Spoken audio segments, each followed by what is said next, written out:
Ukraine continues to hold off attacks on Bakhmut, says military. Kyiv said it was holding off attacks from Russian troops still attempting to surround Bakhmut, a now destroyed eastern Ukrainian city that Moscow has been trying to capture for months. Ukraine has vowed to defend Fortress Bakhmut, but it has faced Russian troops determined to take the city that has turned into a political prize as the battle drags on.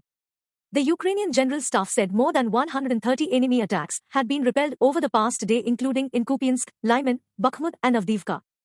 Russian troops are still trying to surround Bakhmut, although Kyiv claims to have thwarted more than 130 enemy strikes during the previous day.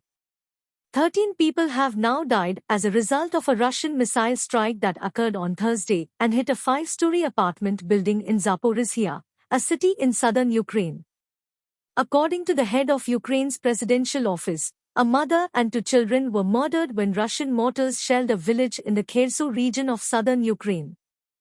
According to Oleksandr Marchenko, deputy mayor of Bakhmut, evacuations from the front line have decreased to 5 to 10 individuals per day from up to 600 people when they were at their peak. In what she referred to as genocide, Ukrainian MP Ivana Kleinpushsin-Sats told Sky News on Sunday that tens of thousands of youngsters may have vanished. Kleinpushsin-Sats claimed that the kids might be sent back to Russia. Mevlut Cavusoglu, the foreign minister of Turkey, stated on Sunday that Ankara is making every effort to continue the unsupported Black Sea grain program.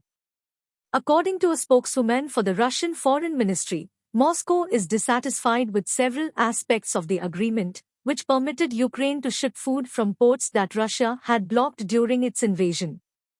The Prime Minister of Latvia stated that it is just a matter of time until Western nations send fighter jets to help Ukraine defend itself against Russia.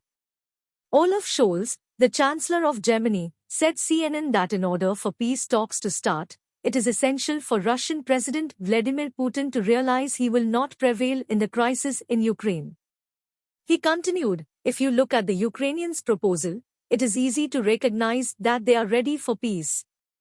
According to the most recent intelligence briefing from the UK Ministry of Defence, new data points to an increase in close fighting in Ukraine, which is likely brought on by Russia's munitions shortfall. Assaulting a Ukrainian concrete strong point with only firearms and shovels was another command given to Russian reservists who had been mobilized. These shovels are probably the antiquated hand-to-hand entrenching equipment MPL-50.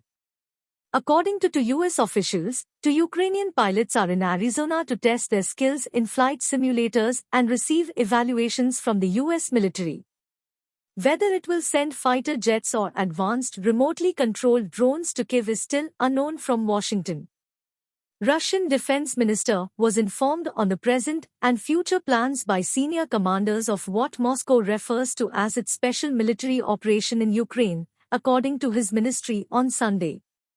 According to the Russian Defense Ministry, the Russian army attacked the Azov Regiment's command center in the southeast Zaporizhzhia region of Ukraine on Sunday.